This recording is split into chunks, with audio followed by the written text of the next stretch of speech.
Hi everyone, and welcome to our In Focus webinar, Playful Wellbeing. My name is Renee Wright. I'm one of the state managers, and I'm so happy that you're joining us today. Before I tell you about BU, I'd like to introduce you to our panel members that will come on briefly now. So firstly, we have Sue Garrett, who is the Director of Explore and Develop in New South Wales. So welcome, Sue. And we're really lucky today. We've got two Sues, so I'll just affectionately refer to you as Sue G. We also have Sue J. So Sue Jarrett, you're an educational leader and you're from Garrican Preschool in New South Wales as well. So welcome, we're really excited to have you. And we've also got one of our very own BU consultants, Blair Eldridge. So welcome, Blair, nice to see you as well. So we look really forward to connecting with you shortly. So for those of you that are unfamiliar with BU, I'd like to share a little bit about what we do. And for those of you that are already BU advocates, here's a little bit of a refresher. So BU is a national initiative led by Beyond Blue in partnership with Early Childhood Australia and Headspace, and we're funded by the Australian government.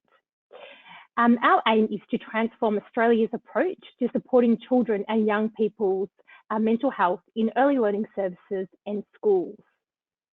Our vision is that every learning community is positive, inclusive, resilient, and a place where every child, young person, educator, and family can achieve their best possible mental health.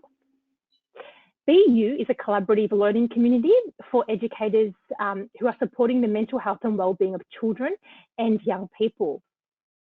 So being a part of a community means your early learning service or school has access to BU consultants, and we've got quite a pool that you can draw upon, and they will support you in undertaking your learning and action. So if you aren't registered and keen to learn more, make sure you follow the links in the chat to learn more. And of course, we're always here to help out. Now I'll just get you to move to the next slide. Great, thank you. Oops, my screen's doing lots of fun things. So I would now like to take a few moments and acknowledge we are meeting on diverse lands across Australia and acknowledge and thank the traditional owners for sharing their lands with us. Please join me in paying our respects to elders past, present and emerging, and recognising the significance of culture, country, community to the social and emotional wellbeing of all Aboriginal and Torres Strait Islander people. And this is particularly true for our children and young people who we are entrusted to care and teach. In the spirit of exploring play and wellbeing in today's webinar, I invite you to consider how your learning environment and teaching are already and can be further enhanced by incorporating Aboriginal and Torres Strait Islander perspectives. Okay. I think you can move to the next slide. I'll just see what's happening in that space. Yeah, fantastic. It's time to talk a little bit about self-care. So at BU, we really are champions for educators and we are committed to educator wellbeing. BU's vision, as mentioned before, is for every learning environment to be positive. So apart from equitable systems and processes to support the entire learning community, it is you, the educators, that make this vision a reality. To that, we really want to acknowledge and pay our respects to the wonderful work that you do with children and families. So you'll notice on the screen our Always BU ways for today. So please remember to look after yourself in today's webinar. And whilst we'd really love to hear from you via the chat, and we really hope that you'll let us know your thoughts and ideas, please feel free to contribute as much or as little as you feel comfortable in today's webinar. Helplines will be posted in the chat throughout the webinar. So please use them to talk to someone if you or someone that you're with is experiencing difficult feelings. And the next slide, oh look, too good. People behind the scenes, thank you. So we've got some information now just to support you to navigate the online world well. So I've got a bit of a script here, so I'm just going to read this so that I get the information to you correctly. So some technical tips for maximising your learning online today. So for those unfamiliar with the webinar platform, this is what your screen will typically look like, with the webinar viewer on the left and the control panel on the right. Throughout the webinar, you can ask questions about using the webinar function, and we will have some technical support available. So the control panel, as you can see with the question box, is highlighted in blue. The responses in green are public responses, and the ones in red are private responses. You can also use your control panel to manage your phone or computer audio. So today, everyone is being placed in listen-only mode, and your microphones have been muted as we have a large number of attendees. Throughout the webinar today, we encourage you to get involved as much as you feel comfortable, as I've mentioned before. So it is really important to us that everyone feels that this is a safe space to learn and that everyone's contribution matters. So again, you can ask questions via the question box, and we hope to respond to as many of your queries as possible during today's session. But for those of you that we might not be able to follow up, we will definitely do some post follow-up. So just keep that in mind. Okay, I think it is time to talk play and wellbeing. What do you think? So you'll see the next slide has a little bit of an outline about what we're going to be looking at specifically. So let's see, what do we have? It reads, unpacking the role of play in supporting the wellbeing of children. We've got considering the educator's role in play, and looking at play as being a part of wellbeing for the entire learning community and educators in particular.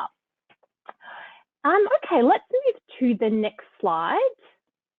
And I think it's time to reacquaint ourselves with our panel members. Great, I can see Blair and I can see our two Sues. Welcome back, lovely to see you.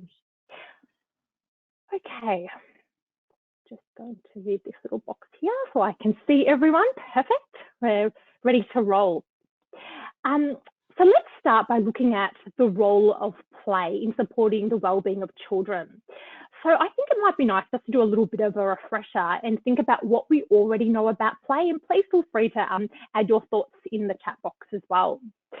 So as I'm sure many historians would attest, it doesn't matter what historical period or ancient civilization we're studying, children and play have always been apparent. So we know that there's numerous theories and philosophies that relate to play, from the Greek philosopher Socrates, who argued play should be included in learning, and he actually argued you can't separate the two. And then we have Piaget and Vygotsky, who most of us are very familiar with, and they both posited that play supports children's intellectual capacities and social development as well. So really important figures there. And I guess in particular, when we're looking at wellbeing, it's kind of interesting, I think, to look at the work of Brunner, another educational psychologist, and Freud as well. And they really paved the way for us to think about play and how that relates to therapeutic practice. And we know that in contemporary times, play continues to make headlines, so to speak. It's something we're really passionate about in our field, and we advocate for. We recognise that play is children's work and is, the most effective way to support learning and wellbeing. Right, so I'm going to turn to the panel right now, and I'd love for you to share, what does play mean to you, and how does play support wellbeing? So I'm going to start with a person closest to me, Sue Garrett. What do you think? Thanks, Renee. I always just start with play as everything for children. It really is how children make sense of their world.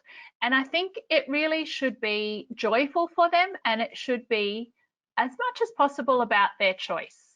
I know in our service at the moment, we are really looking at the anti-bias goals. And I think, goal number one really looks at children developing self-awareness, confidence, pride in themselves and pride in their families. And I think that really is well-being in an essence, and they learn that a lot through play.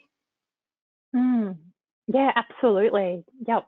And I really like how you've linked that to inclusion. I did hear Red Ruby talk about the latest edition, but I'll be honest with you, I've got some of the others in a bookshelf and I haven't had a chance to look at it. But yeah, really interesting play, how that supports identity, and you've really touched base on the kind of identity of families and how that can be really nurtured.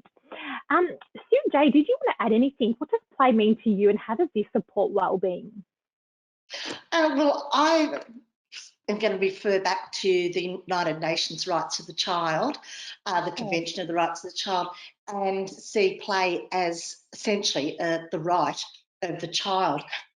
It's essential for their mental health, their emotional well-being and their learning.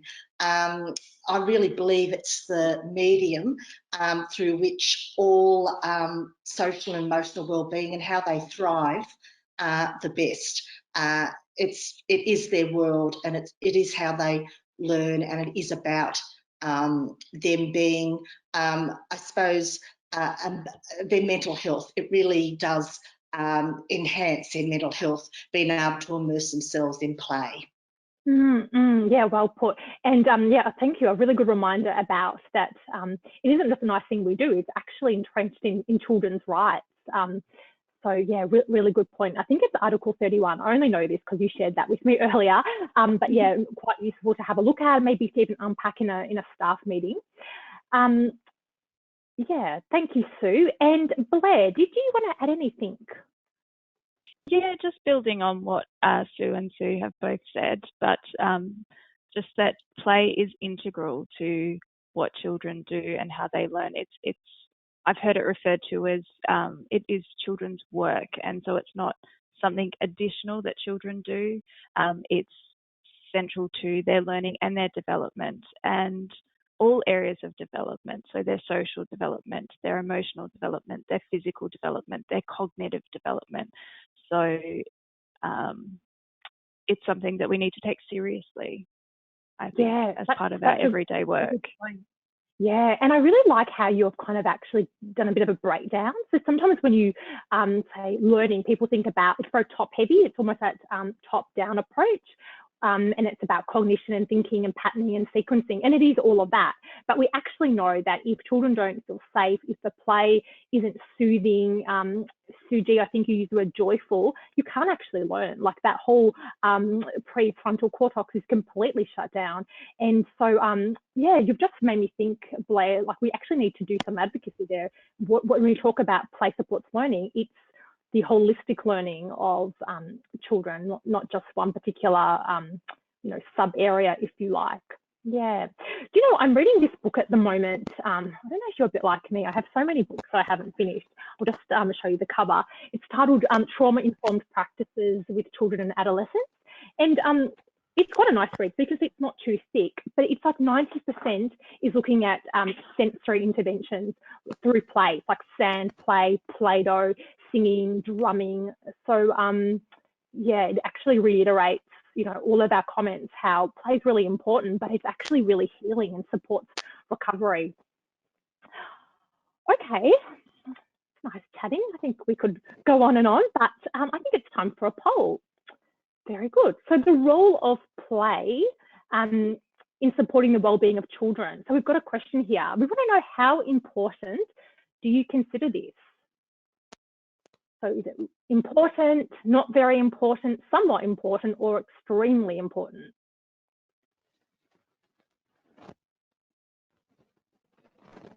At least we didn't have a response that says not important at all, because that would be worrying. We do know that it's important, but it would be great to hear what you think.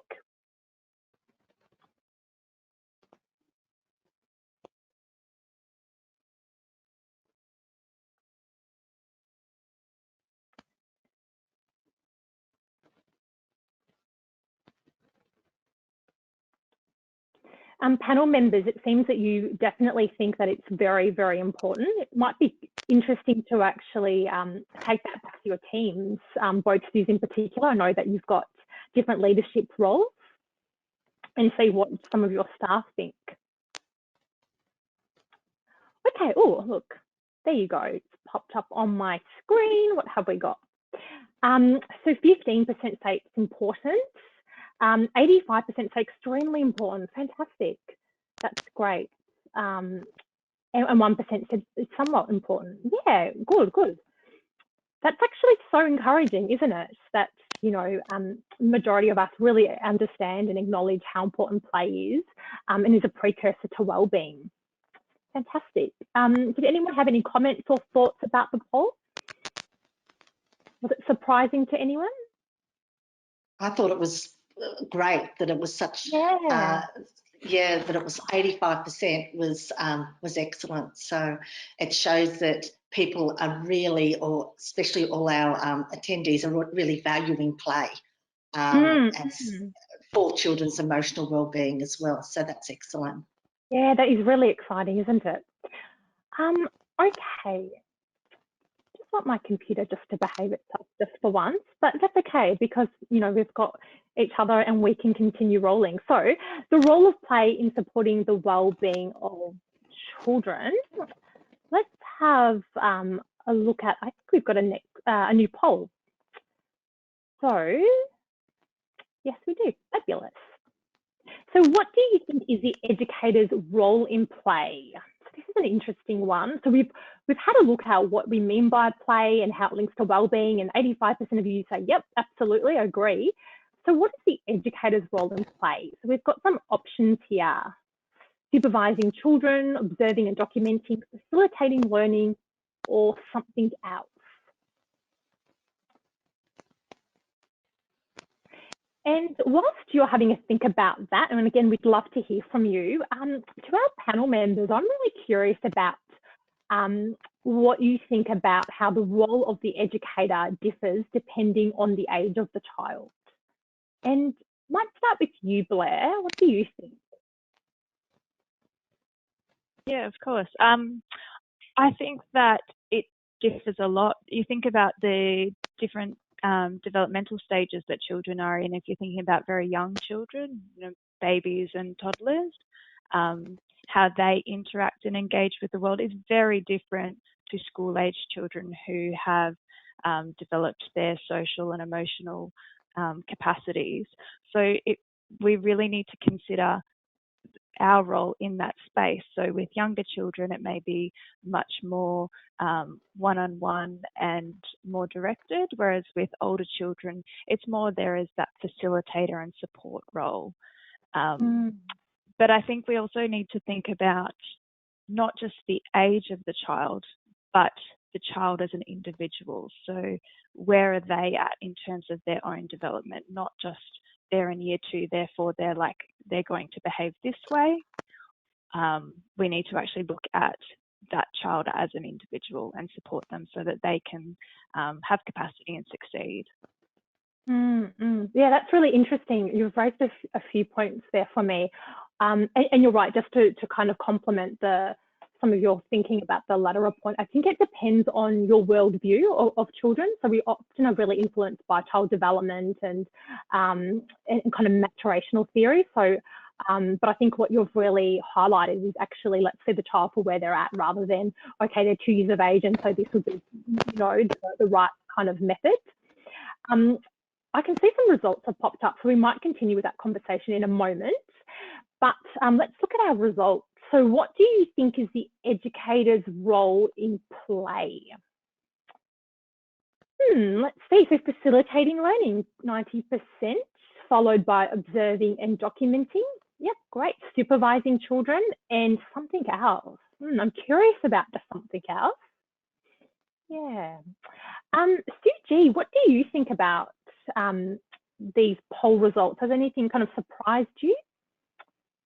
And if we could have the poll results up again, if that's possible, because I can't quite remember what the percentages were. Thanks so much.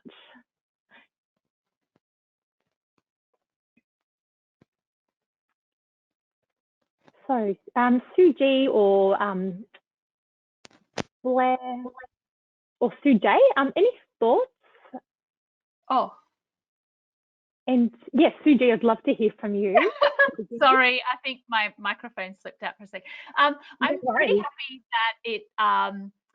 that it says that 90% of people think that it's important to facilitate play and hopefully, facilitate learning, and hopefully that's through play.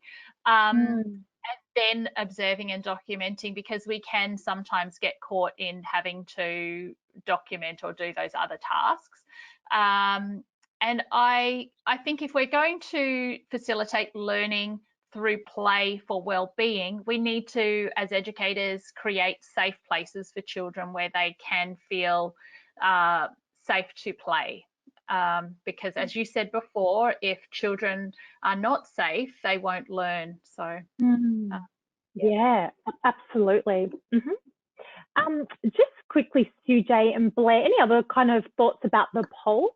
So I think it was 90% of our participants said yes, supporting learning is a really important strategy that they're using. Yeah, I think that the facilitating was a key, really, that educators see themselves as scaffolders, really, of play, which ties in with the Vygotsky's theory. I also think that the observing and documenting, to really engage in play and to get to know the children, you do have to observe and really listen to the children as well. So I think that's a really important part, and I think that's actually a part of the facilitating play. It's not us driving the play, it's not us being the voice of the play, it's actually us scaffolding and being engaged with the children, or knowing when to step in and out of the play as well. So being really aware of where the children are and how to resource them and support them the best way we can. It's so true. So there were a few options there, and it was really just to kind of get you to think, but I kind of agree with where you're going, that I think all of those options are really valid, and we would be doing all of those things and many other things. So you're right in terms of being a facilitator of learning and scaffolding, absolutely, but also, observing and, that kind of deep listening and watching and wondering is actually really, really important. So, yeah, that's a good pick up. And the other thing that kind of comes to mind is that intentionality as well. Yeah. And can I just add, Renee? Yeah, I'm just going to jump in. And building on what everyone else is saying, I think it goes back to when we're thinking about educator role, we need to think about why we believe, going back to that question of why play supports wellbeing and how it supports children's agency and children of all ages, their agency, particularly with regard to their social and emotional wellbeing, because play is an opportunity for children to make sense of the world around them. It gives them an opportunity to trial new or difficult scenarios, and also in that safe space that was mentioned earlier as well. And and that's not just in social or socio-dramatic play, but also things like constructive play and object play also provide these opportunities, because children have choice and control, and they get to make those choices and those decisions that have that influence on what's happening and their immediate world around them. So I think part of that role of educators is giving children the opportunity to have that autonomy and have that agency in the various ways that they are engaging in play. Yeah, definitely. And just listening to you speak, I think what really stands out for me is when we're thinking about play, it's not merely putting an activity out or setting something up. There's this beautiful dance or interplay with the human environment, the educators, the children, and the physical environment, including the actual whatever the experience or resources are. And so, having, a table and some puzzles and 2 chairs to support, say, parallel play, doesn't actually really support well, it can support agency, but only if you have the right conditions and the human environment allows that. Blair, you were talking the other day and you had this really gorgeous example of what I call kind of almost a private space in a lot of early learning services. And I admitted that I had a storage room with lots of equipment, and children would readily say to me, "Oh, Renee, we want this, da da da," and I'd help them to access that or help them to problem solve and go, "Okay, you want this, you want the mini trampoline trampoline out. Perfect. Where are we going to put it? Because this room is already looking pretty crowded."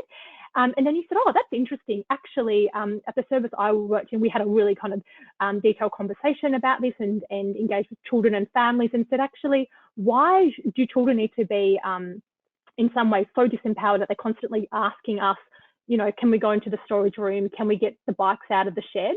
And do you want to tell us a little bit about that? Because I think it's such a great example. Yeah, so this is going back to when I was an educator in a kinder room, and we noticed that we were often gatekeepers to children's play. Children would be engaged in a particular experience and then have to stop and ask for additional resources that were contained in either our storeroom or our shed. And it was really disruptive to the momentum that they'd gained. And so we had a conversation with the children, we had a conversation with each other, and we decided that we would actually open up those spaces to the children so that they had control over what they needed and when they could go and get it. And it made such a difference to the environment and the way the children were engaging with the space and with each other, because they had, instead of coming to us to kind of negotiate and decide what they needed, they were doing that with each other, and we were just there to support. And for me, that was a really valuable lesson that, you know, we need to give children that autonomy. Yeah, and I think it just sounds so empowering, doesn't it? And again, you can see that marriage between your human environment and the way you supported children in that, and say, you know, you can actually access it, and I guess these are some parameters, but also by having it sort of set up so it's safe and it's accessible as well. So, yeah, I think it's great actually, because sometimes we throw these words, play supports wellbeing and supports resilience, but like, okay, what does it actually mean though? And I think that's such a beautiful example of illustrating that. So that leads us to our kind of next question, which I'm really excited about, because we like to survey educators, and we are so grateful when our BU community you know, provides us with feedback and ideas, and we understand that you want some practical strategies as well as us talking about philosophy and deepening your thinking. The next question, looks like we've got a poll, but the next question I'm going to introduce anyway is, how can educators support children's social and emotional learning? And we'll be looking at some practical strategies. But beforehand, it looks like we're going to have a poll, so that will be nice. So you can feel free to load that. Perfect. So the next poll is looking at who is Playful. Do you know what? We're going to actually hold that thought, because I really want to chat about some practical strategies. So let's do that instead. Sue J, we might start with you this time. What are some practical strategies that educators can use to support children's social and emotional learning? Okay, well, what I was thinking about when I thought of this question was different ways to empower children in so to show that we value their thinking and their ideas and their opinions, so that they can build confidence and that strong sense of identity in who they are, which then follows through to their social and emotional well-being. I give an example of how I like to approach children. Say we're in a play scenario and you might have a sloped board going into a sand pit and one of the children is running a car down it.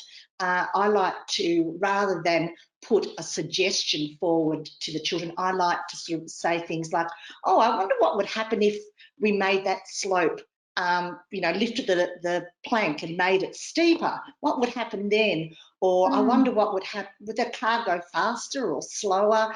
And then engage the children in a conversation. So we're getting these, I suppose I'm just starting the conversations off and giving the children some ideas of where to go, and then hopefully then they actually then take ownership of it in the way that they will go, oh yes, I know the answer to that, oh yes, this is going to happen or that's going to happen. So the children are really empowered in me believing in them and me trusting them to know the answer and to work that out without a teacher directing, like this is what's going to happen. Leave it open and let the children direct that learning and play themselves. And I think that's really good for their well-being, because it builds their feelings of competency in themselves, and for us to see them as being really capable, and we trust them to be able to work out the answers, and for them to teach us what's going to happen. Yeah. So that's my sort of example. That is such a rich example. And again, if you were to unpack that, okay, when you started talking, I was like, okay, you're supporting some science concepts here, maths concepts, your good questioning, thinking divergently, all of that. But actually, if you underscore that, you're exactly right. You're actually saying, you know what, I trust you. I want to know what you think. Let's learn together. I'm not the expert. Like, that is so empowering. Yeah, great. Thank you. How about our other Sue G? What do you think? Or did you have any strategies or stories? Love stories. Maybe some stories. I think, in early learning, we work in teams. We as educators, we don't work alone. We work in either at least pairs, but sometimes in a classroom there might be 3 or 4 or 5 educators. So I think as a service, and I know this is what we do at our service, we have a culture of sharing and having some really strong structures around how we support children's emotional and social being and their well-being through that. So, that means at our team meetings and in our critical reflection, we're talking about how we include children and how would we support children, and giving one another the permission to spend time with children, whether that is in play or whether that's with a child who is having trouble self-regulating. So I think it's very important for the whole team to have a really planned and consistent approach, and then children can feel safe to be able to do the things they want to do. They know that they're going to get a similar response from all the educators in the group. Yeah. I really love that kind of team and systems approach. And I'm also thinking just even from a workforce strategy, because when we talk about educator wellbeing or wellbeing in general, we're talking about everyone in the community. And so we often talk about who's the team around the child, especially kind of when you're thinking about early intervention or a child needing some additional supports. But we also need to be asking ourselves as leaders, who is the team around the educators?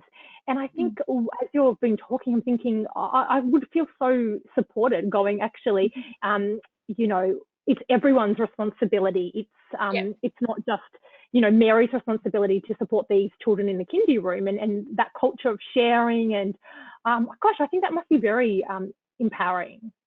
Yeah. And I think also we were talking about this the other day, where when educators know what their role is, and whether it is to spend time in play or it is to do some of those tasks that have to be done, like changing nappies, then when you know what your role is, then you can actually properly engage with children, both physically and in your brain, and you're not thinking, oh, I've got to go off and fill out that form or whatever. You can actually really engage, and that supports children. So I think communication between educators is vital to support children's wellbeing. Definitely, but I think really strong leadership, and you're right, just in terms of doesn't matter what job you have, role perception is really, really important. People are not clear what's expected and what to do. It's actually disempowering. You often see any kind of profession, retention can be an issue when people don't feel that mastery and competence. I want to continue talking to you just for a little bit more, because I think other people will be very interested as well. So you spoke about having team meetings and processes to support children's social and emotional wellbeing. Can you share any other examples, or can you maybe elaborate? Like, do you have a wellbeing policy or something along those lines? Or if I was a new educator working in your service, would you do some sort of onboarding with me and talk about these are the expectations, or yeah, I just don't know what that looks like. Yeah, totally. Yes, we definitely have an inclusion policy and a wellbeing policy. We also have a lot of induction we do with our educators, and they have a buddy or a mentor. We have a bit of we like to, it's hard to articulate, but it's to just be really inclusive with children and give children time. And I think because at our service, our whole team has done a lot of the old Kids Matter training, which is now BU. There's some really good resources in there that unpack how to support one another as educators and how to support children. So we have our whole team, and I think this is the thing, not just having one educator do something, but the whole team do the BU modules around the social emotional learning and supporting children. They're amazing. So yeah. Thank you. Yes, I think so as well. But yeah, that's good to know. We can pay you later. No, that's really good to know. And I think they're really good. Yeah. And again, that systems approach, like you wanting to have meaningful, sustained change, it can't just be one or two people. Yeah, good on you. Maybe I'll need to do a visit in New South Wales. Both of you can go to both your services. I'd love that. It'd be very energizing. Yeah, fantastic. Yeah. And Renee, I just wanted to add in. Yes, I do. Great. I think that systems approach and really thinking about the structures to support educators are really important. I also, because I'm aware we've got lots of time, so I really wanted to take the time to unpack how educators' role in supporting social and emotional wellbeing of children of different ages, and how you can't just use blanket strategies across. So absolutely. Thinking about very young children, so babies and toddlers, the types of strategies that you use to support their social and emotional well-being. So using things like narration. So for example, if you've got a baby who's just beginning to crawl and they're reaching for an object on the floor, narrating what it is they're doing. You're reaching for it, you're nearly there, oh, you've touched it. And so supporting them through that, and and also through everyday routines, during things like nappy changes that happen all the time in services who have very young children, and using that opportunity to build those relationships, whether it's through games like peekaboo or singing songs, and that's supporting not only their social and emotional well-being, but also making that a really positive physical experience for the child as well. And then and I know that I'm taking all the time now, but thinking about older children as well, particularly those in school-aged care. And I think it goes back to really knowing your children and who they are as individuals. So because you've often, for example, in school-aged care got mixed age groups, so you might have 5-year-olds and 12-year-olds. So thinking about them individually and how they can engage with different activities and experiences so that they're going to succeed and not feel overwhelmed, and being there to support them in that space. Can I just add something there, just to support Blair, is you brought up relationships, and I think that is something that is so important in emotional well-being and mental health, having strong, healthy relationships within your early childhood school setting, the relationship between home and the early childhood service or school setting. Those relationships is what strengthens children, mental health and well-being, as well as families. So I think that was a really good point, Blair, that you brought up there with the relationships. Yeah, definitely. People know at BU that I'm a writer, so I love to write things down as they come to mind. And a few things that I ask, and I think, again, in terms of leading change, going back to your service, talking to some of your educators, is what do we mean by strong relationships? So I absolutely agree with you, Sue. We know that's a protective factor, and no learning's going to happen without relationships. We are primed for relationships. But what do we actually mean by a strong relationship? What does that look like, sound like, feel like? Like, how fantastic to get some butcher's paper out and, do some kind of brainstorming and thinking.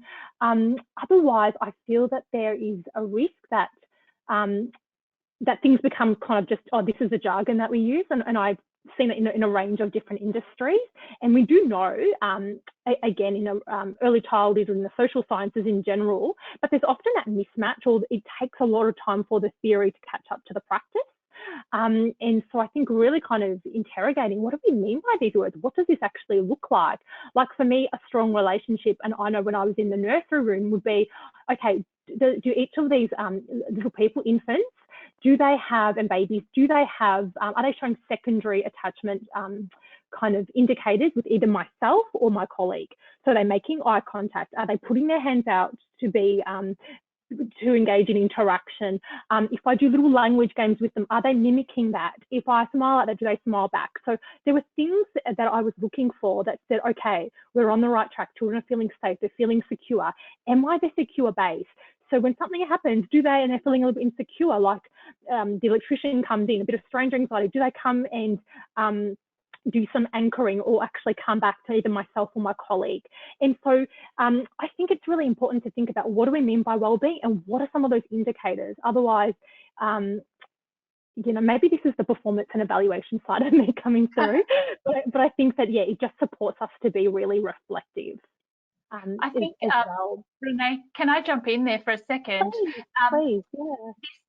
So our service, in our service, we have 16 birth to 2-year-olds, and that is, most of those children start obviously in January. So reflecting back on the last 8 weeks in our service, it's such a tricky time for children, for families, for educators, because you are trying to build those relationships with families, and I think it's and with children, and it's really important to acknowledge how hard that is for educators and families, but also to take the time to really understand, for educators to feel confident that they can take the time to build the relationships, like you're saying, with children, and to share that with families. Right now, it's in a baby's room. It's not about so much whether you get the paint or the Play-Doh out. It's about how many cuddles these children are getting, and getting sleep routines right, and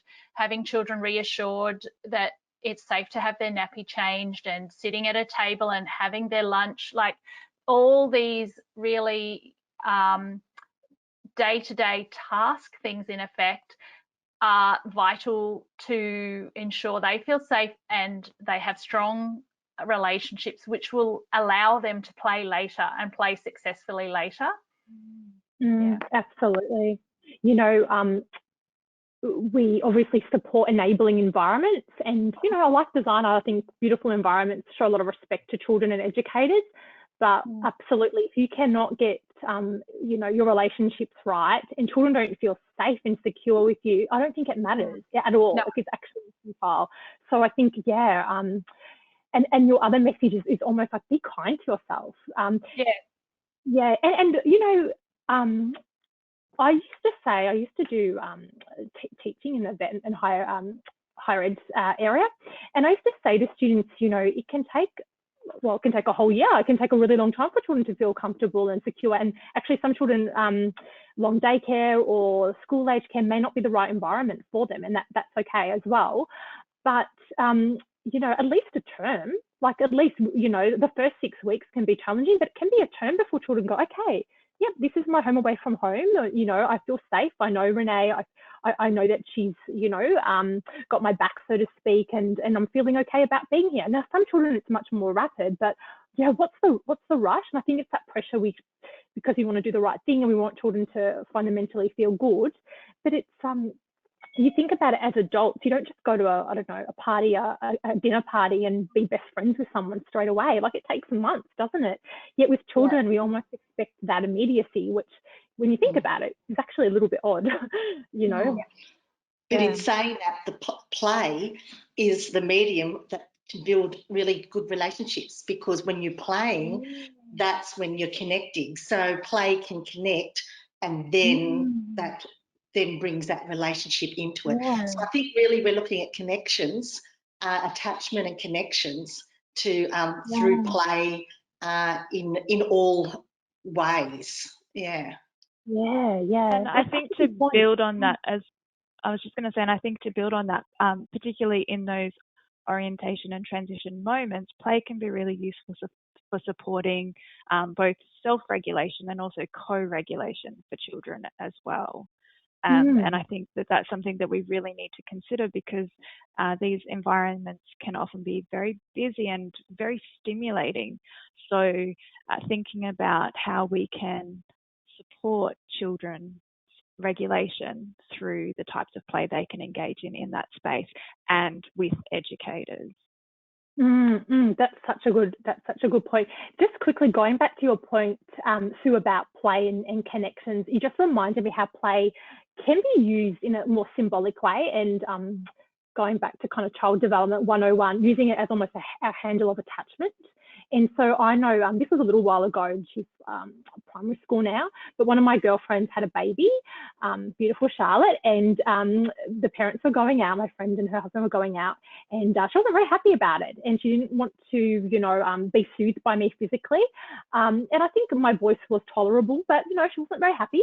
And so what I did was I got like one of her toys that she really liked, and she was teary and crying. It was like an abacus, and I just started playing with it and talking about what I was doing. So that was actually the handle of attachment. And then she came and approached me, and that sort of helped to soothe her. So you're right, play has so many functions and is quite complex. Blair, you just introduced regulation, and I think that's a really, really good point. And I'd like to extend on that a little bit. So you spoke about self-regulation, co-regulation. Do you want to just refresh us what you mean by that, and maybe some examples of what that looks like in the play environment? Yeah, of course. So like co-regulation, obviously working with, it could be an educator, it could also be a peer to support, you know, regulating a state of being. So, and that can look very different for different ages again. So for very young children, going back to babies and toddlers, that can be that physical comfort, or, you know, supporting them to use those self-soothing techniques that they develop. I'm thinking for slightly older children, that can be things like, you know, introducing things like games with rules, because that creates those boundaries, and it creates that safety to be able to know this is the framework within which I'm working at the moment. But then also things like going back to the environment, having those quiet places to retreat to, whether it's a book corner or a cubby or something with nice soft textures, drawing back into that sensory approach.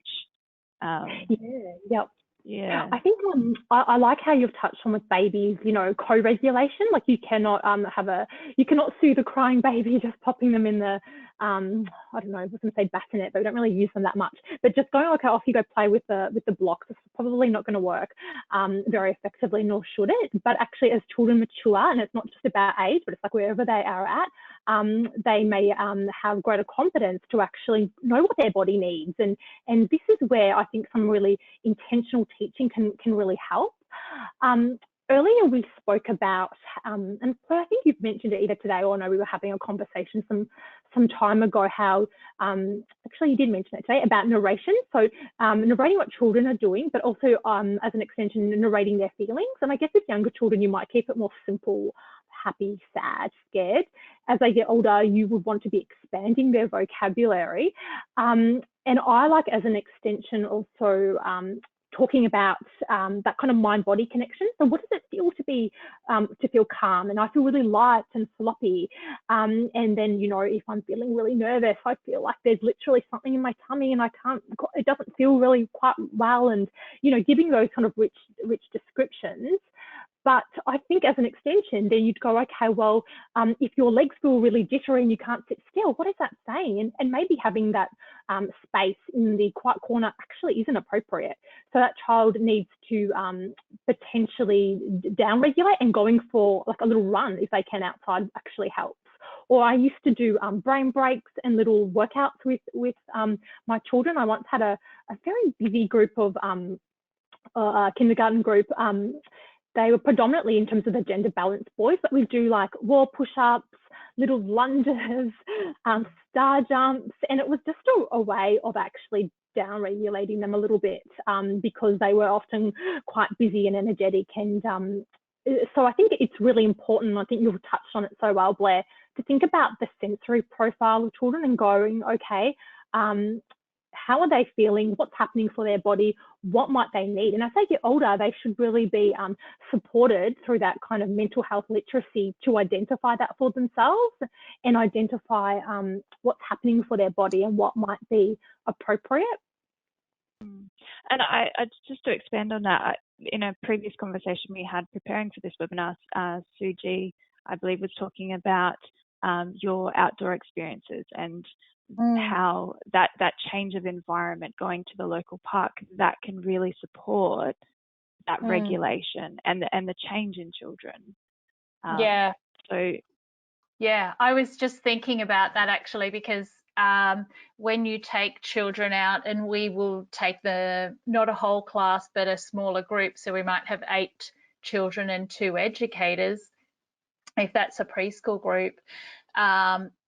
First of all, in terms of the educators, they can actually be with the children without doing anything else, which is just lovely. But yeah, the children have the access to really, really open-ended spaces when they're in a park with no built resources. They can use whatever is there in nature as long as it's respectful, however they would like. But it's very interesting when you see the real equilibrium of children's roles in the outdoor space when we're out the gate. And, you know, some children who may be quieter will have a different role outside. Maybe a child that really likes insects becomes the expert when you're there, or a child who knows about birds can spot the birds, but you know, they can't see that when they're inside the preschool. So the relationships they have with each other can become quite different. And I think also, in terms of what you were saying, Blair, about self-regulating, you know, when they are climbing trees and the educators say to them, how do you feel when you're there? How does your tummy feel? Do you feel safe there? You know, can you go higher, or is your body telling you no, that you need to come down? So I think it's lovely I love that term, that mental health literacy. I really, really like that. And I think that's really important for us to support children to learn that feeling, that what their feelings in their body mean. Yeah, yep, fantastic. Would anyone else like to add any other practical strategies that they think is quite helpful? I am aware. I'm aware of the time, and I know that we do need to move on. And I guess it does lead into the response to the next question. But I did just want to point out that it keeps coming back to how educators situate themselves in the play experience and also the environment, and thinking about how they're actually being with the children, which I know I'm preemptively answering the next question. Okay, well, let's have a look at what the next one is. And thank you, Blair. You're a very good timekeeper. You have been warned that I go off track sometimes. So before we look at a takeaway, because we've still got a bit of time, let's have a look at our poll. Now, I do think that some people might have responded already, so we can have a quick chat about this. Yeah. So who is play for? So, Blair, do you want to just summarise what you can see on the screen there?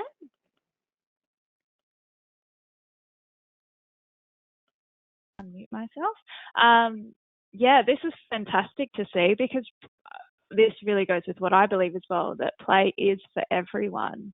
You know, it's not something that is only for children, and we all need a little bit of play in our day. And I think when we have that view that play is for everyone, then that goes back to our role as educators, and really embedding ourselves in children's play when we're invited, of course, and being and you know, noticing and listening for those cues from children, and that supports that relationship building, but then also all those areas of development that I was talking about earlier, social, emotional, cognitive, and physical. Yeah, really, really well put. And I could see that the majority of people said it play benefits everyone. And you're right, Blair, it is really specific to supporting children in their play space. But I also think play and a term that some of you might be familiar with is that play ethic. And I know if any of you have ever Googled like Google headquarters, or I know that there's some startups like based in Melbourne, in Port Melbourne, that you go into their offices and there's like a table tennis set up. You know, I've seen some really kind of creative spaces, or even just in their staff room, they've got like, I don't know, puzzles and like sand trays. And so definitely it's kind of a relatively new field of work. But I wanted to read something that just highlights this. So give me a second. I'm doing a bit of a plug for this guide, but the book is titled Play. And this psychiatrist, Stuart Brown, he actually compares play for adults to oxygen. And he writes, it's all around us, yet goes mostly unnoticed or unappreciated until it is missing. I was just about to say, gosh, that was true during COVID. I was like, oh, I need to get out and play, or being more creative at home. So this might seem surprising until you consider everything that constitutes play. So play is art, books, movies, music, comedy, daydreaming, and he goes on. So he's a real advocate for play for everyone. And I guess that leads to a question. I guess I'm kind of curious, like, what do you do for play? Like what do? Well, actually, I go to the park with my dog and there's swings. And so if it's late at night and there's not too many people around, and if there are, I don't really care, but I'll go on the swings. It's really relaxing. That vestibular sense is activated. But that's an example being playful. Or I play tennis, but with a friend that doesn't take it very seriously like me. So when the ball's like rolling, we can laugh and have a giggle. So that's what I do, and I'm intentional about it. Otherwise, it can be in my head a little bit. And you know, I think work and pressures, it's easy to be quite focused on that. Sue J, what do you do to play? Well, I like to play golf, only because, outdoors. But I think that with golf, or with anything sort of outdoors, all your senses are focused on what you're doing. There's no other distractions. I do play bad golf, by the way, but that's okay. But it doesn't matter, because I'm outdoors, I'm with other people who've got the same interests. But it does enrich your well-being, just being out and being engaged and focused on something that you really love to do. And I think that's what play does. Our minds can get so busy and overwhelmed, children and adults. So if you can have that space to be and doing something that you enjoy, it's actually really good for your mental health and your well-being. So that's what I like to do. Fantastic. Suji, I'm going to ask you a slightly different question, put your leadership hat on. How do you create a playful culture? So we know play is really important for children. We recognise, it's playful, it's really important for adults. So, you know, you want to create that playful culture. Like, how do you go about that?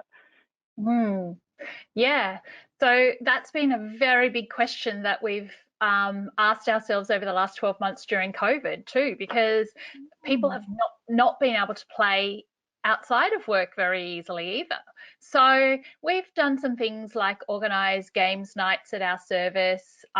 We have Boggle in our staff room, so people play that at lunchtime. Like you said before, we have some puzzles too. Yeah. But overall, I think we have a culture of being a playful, happy service. The educators must be happy for the children to be happy. So, you know, when we go to the park, we will roll down the hill with the children, or we occasionally take a ball and kick the ball around, and yeah, try to organise some social events for educators as well. Yeah. Yeah, great, fantastic. I'm looking at the time, so we do need to wrap up. Just before we do, though, just a quick takeaway. Sue J, what's a quick takeaway from you about today's webinar session?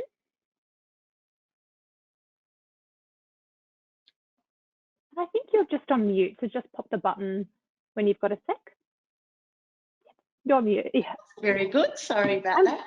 Okay. Yeah, I think my takeaway is really empowering children and believing in them and trusting them, and really seeing them as capable, and just showing them that you know, you are there beside them to support them, and I think for them to feel good about themselves. I want children to have that wonderful sense of self and that sense of identity, and I think if we can play with them, alongside them, set them up for success and for that social and emotional capacity, then I think that that sort of helps them to have that sense of belonging and feel confident and happy.